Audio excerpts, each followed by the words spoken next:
You know, my father used to say, whatever you do it 100%. When you work, work. When you laugh, laugh. When you eat like it's your last meal.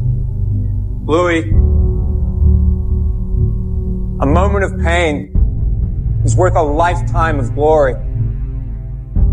Remember that. When it feels scary to jump, Ian, that is exactly when you jump. Otherwise, you end up staying in the same place your whole life. And that I can't do. I said it before and I'll say it again. Life moves pretty fast. You don't stop and look around once in a while, you could miss it. Winners don't make excuses when the other side plays the game. You love this game. I mean, love it with your whole heart. Because if you don't, let's not even bother. Let's not open that door. They're just gonna slam it right in our face. I love this game. I live this game. And there's 1,000 other guys waiting in the wings who are obsessed with this game. Obsession's gonna be talent every time. You got all the talent in the world, but are you obsessed? Is it all you ever think about? Let's face it, it's you against you out there. Your story may not have such a happy beginning, but that doesn't make you who you are. It is the rest of your story, who you choose to be. Without pain, without sacrifice, we would have nothing. Let me tell you something you already know.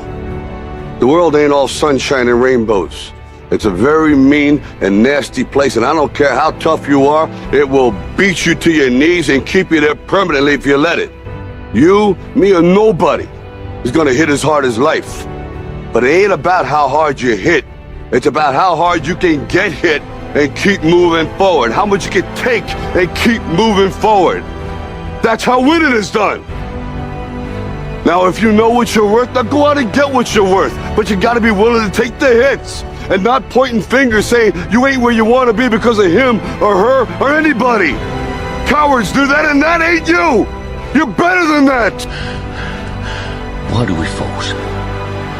So that we can learn to pick ourselves up. Life is this.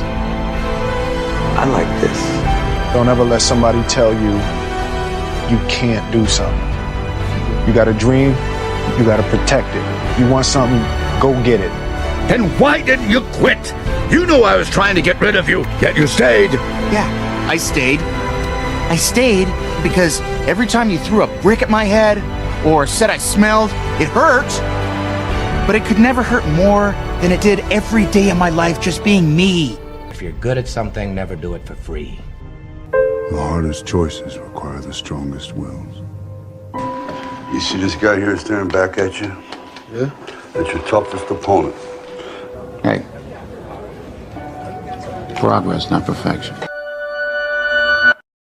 This society is too weak. Do you think somebody in the Stone Ages had depression? Yeah, or even a more modern variation, the Spartans. Do you think they had depression? All of these groups, they are too busy with their body, they are too busy with activity to be depressed. Yeah, but nowadays, how does the time look? You can sit if you want, from morning till evening, just in front of the screen. Most people don't know this, but there's a brain structure called the anterior mid-cingulate cortex. But what's interesting about this brain area is there are now a lot of data in humans showing that when people do anything that they, and this is the important part, that they don't want to do. Right. It's not about adding more work, it's about adding more work that you don't want to do. Yes. This brain area gets bigger. Now here's what's especially interesting about this brain area to me. And by the way, I'm only learning this recently because it's new data, but there's a lot of it. The anterior mid-cingulate cortex is smaller in obese people. It gets bigger when they diet. It's larger in athletes. It's especially large or grows larger in people that see themselves as challenged and overcome some challenge. Right. And in people that live a very long time, this area keeps its size. In many ways, scientists are starting to think of the anterior mid-cingulate cortex not just as one of the seats of willpower, right, but perhaps actually the seat of the will to live. Like when someone says, well, today I just need to sleep in, it's that bullshit. Yeah. You don't need to sleep in. This country was not built on sleeping in. So let's get up in the morning and let's get on that bike and let's do some exercise and don't even think about it. Don't look at your email or anything like this. Let's just get going. Boom, boom, boom. Let's get going and let's start building. And so that's the idea, is just not to be overly soft and overly kind of like sensitive and everyone is in the victim kind of a thing. There's no fucking passion, no fucking motivation. There's no, oh my God, man, no. It's every day of your life just doing. It's someone sitting in a room by themselves and they figure themselves out and say, God, this is gonna fucking suck. Where's passion when you're 300 pounds? Where's the motivation when you can't read and write? Where is it? So how did this happen? I just fucking did. I just did. You want to become best. You want to become champion. And now you want to say like you tired? Who cares? You tired or not? Nobody care about you. He was tired. He have personal problem, family. Nobody cares. Am I happy?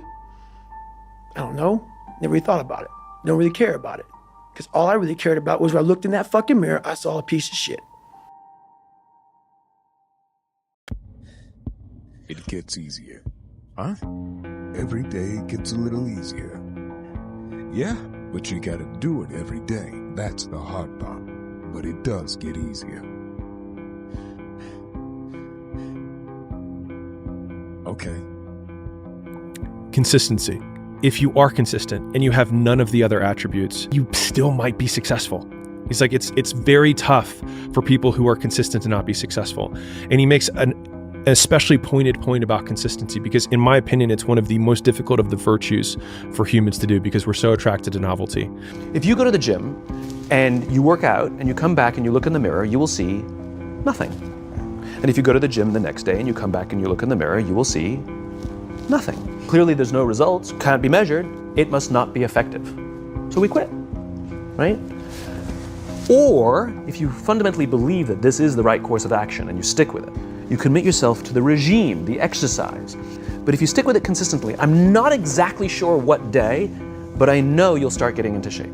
Monday, get better. Tuesday, get better. Wednesday, get better, right? And you do that over a period of time, not like 1 month or 2 months. I mean, it's 3, 4, 5, 6, 7, 8, 9, 10 years. And then you can get to where you want to go. This year, I'm going to get better at that. Next year, this, and then so forth and so on. And then patiently, I was able to catch them. Dreams without goals are just dreams. Come on. And ultimately, they fuel disappointment. Exactly. On the road to achieving your dreams, you must apply discipline, but more importantly, consistency. Because without commitment, you'll never start. But without consistency, you'll never finish. The only shortcut to life is to never miss a day. 1, because of compounding interest, and 2, because sometimes you get lucky. And you'll never miss a lucky day if you try every day. Motivation is a feeling that comes and goes, and it doesn't matter whether it's there or not. Discipline is infinitely more important. So no matter how you feel, get up and do what you're supposed to do. That's it. And that's discipline. It's not motivation. If you only did what you were supposed to do when you were motivated to do it, that's leaving it to chance. But if you're disciplined, you go do what you're supposed to do. That's the way it works.